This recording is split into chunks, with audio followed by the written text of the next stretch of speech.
What's up, Dragon Brood? So I just literally rolled out of bed, looked at my phone, saw the announcement. The thing we kind of hoped was coming, but we weren't sure, happened. Wizards of the Coast banned a whole lot of cards. Truthfully, this is good news and kind of awkward news, but welcome news, I think, at the end of all of it. So I think the first thing is, let's look at the list. Alright, so as we can see here, you've got Wilderness Reclamation, Growth Spiral, Teferi, and Cauldron Familiar all banned. These are cards people have wanted off the list for a long time. These things have been wreaking havoc over the last 2 weekends. These have been some of the most dominant cards. Showed up in all the top 8s. Reclamation deck was winning multiple tournaments last weekend. So this is welcome. Now granted, except for Cauldron Familiar, these cards were going to be gone in 7 or 8 weeks anyway when Zendikar came out. But, it's still welcome. It opens up things a bit for us to play some different decks over the next few weeks, and people aren't just going to get bored out of their minds or just decide they no longer want to play Magic waiting for Zendikar to come out. So this is a pretty positive thing. I know some people are probably looking at Cauldron Familiar and wondering why that's on the list. But the truth is, I think there was a lot of concern that if the Reclamation decks went away, the Jund sacrifice decks or various sacrifice decks would become too strong. And at that point, you're kind of back to square one with the new Boogeyman at the top. So, not a huge surprise. Wouldn't mind seeing Uro on that list as well. But, we'll take what we can get at this stage. Now, if we're looking at further down the list, Pioneer lost Inverter of Truth, Kethis the Hidden Hand, Walking Ballista, and Underworld Breach.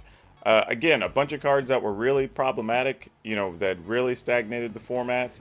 If there's anything, I think there's a few other cards I think people would have liked to have seen on the list. I think Walking Ballista is a hard one because it had a recent reprint. It was in the secret layer. And on top of that, some people haven't even gotten their secret layers yet that they ordered. So that's a little bit tough. So I do feel for those folks, it almost would have been easier to put Heliod on the list because it's a card that's being punished because of another card. Does Heliod still leave other decks viable? Maybe, and that's why it's around. Who knows? I think there's a lot to still be explored there. But yeah, I think Inverter of Truth is a tough one, but it is the key part to a particular deck. I think some people would have liked to have seen other parts of that deck removed, so the deck was still viable with that particular card. But I think there's also, there's a tough spot too, where I think players see the problematic card, regardless of what the rest of the deck looks like. That discourages them from playing and participating. So, maybe this is the right call, but either way, something needed to be done for Pioneer for sure. So it'll be interesting to see if the Pioneer queues actually start filling up again in Magic Online, because they haven't even fired most of them over the last 6 weeks or so. This will be interesting to see how that settles in. Then in Historic, we actually lost Wilderness Reclamation and Teferi. This is an interesting one because, oddly, I would have liked to have seen one of the key pieces from Goblins go as well. And obviously, I don't think they would have hit Muxus because Muxus literally just came out in Jumpstart. But, there's some things that are a little less harmful, like Skirk Prospector, which really makes that deck go. If you were able to remove that, I think that would have helped. But, I don't know. We'll see. Because there's a question that, does a deck like Goblins do what it does because everybody has to not play spot removal or different things because they're worried about Reclamation decks or whatever. If there's one card for sure I would have put back on the ban list, it would have been Field of the Dead. I think that card actually is one of the bigger problems, and it just allows too much, what's the best word? I don't know, inevitability is really it, but it's just, you can kind of just play a whole separate strategy while doing what you're doing and getting free creatures. I mean, the card is very, very powerful. I would, honestly, I just think a card like Field of the Dead just shouldn't exist. I mean, it's just free creatures for not even playing Magic effectively. I mean, there is somewhat of a deck building restriction, but when you're talking formats like Modern, Pioneer, Historic, where you just have access to so many different types of multi-lands, there's really not a drawback, truthfully. And, you know, with each set, more lands come out and becomes easier and easier. And then you get to play all the utility lands. So I wouldn't be surprised if we see Field of the Dead make its way back onto the ban list in the next few months. But for now, this is actually pretty good for a lot of people, I think. I would still be a little leery of your Goblins list. I think something from there could potentially hit this. And like I said, Field of the Dead in the future. Now, all that being said, what does that mean for Standard going forward? At this point, who knows? I mean, the Jund Sacrifice lists really do lean on the whole cat oven interaction. So those could still be played, but without the cat, those decks do take a bit of a hit.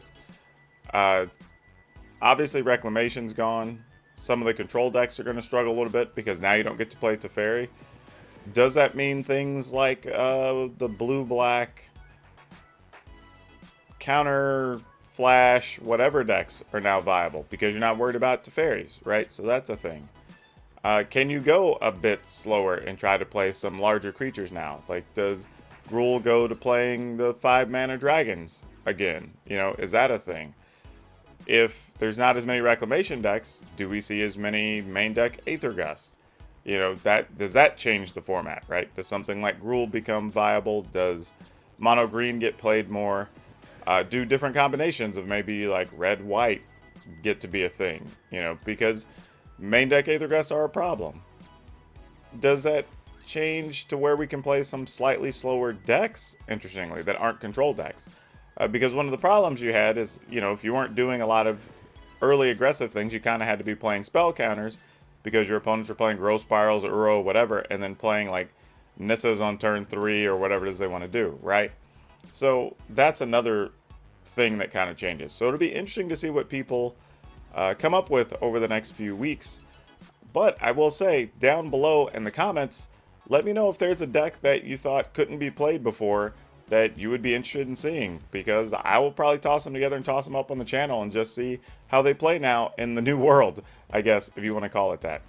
I mean, we have now ahead of us in Standard a pretty exciting 7 weeks as we wait for Zendikar to come out, and who knows what's going to happen right now. I mean, this is not something we expected was going to happen at this stage. I kind of assumed that if these cards weren't banned, they weren't going to get banned until, I mean, they just weren't. We're just going to see them rotate out, you know, but here we are. So this is nice. This is refreshing. I think this is going to be a round of positivity for Wizards of the Coast. I mean, the downside is there's still the complaint that could we have done this sooner, right? Maybe when M21 came out, we just say, hey, we know these other cards are powerful, they're problematic.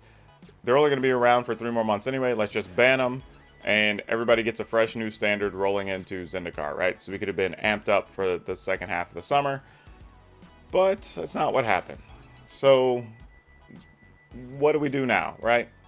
And the interesting thing, too, on top of this, is that there were some decks that came out, like the Mono Black deck, the Mardu Winota list, that were kind of trying to prey on the Reclamation decks. But now that those are gone, are those decks still good?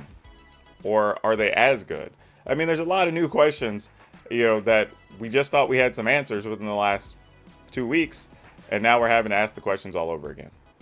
But again, down below, leave a comment. Let me know what decks you've kind of had on the back burner or things you thought couldn't be played in Standard that now possibly get opened up for the next month and a half while we're waiting on Zendikar.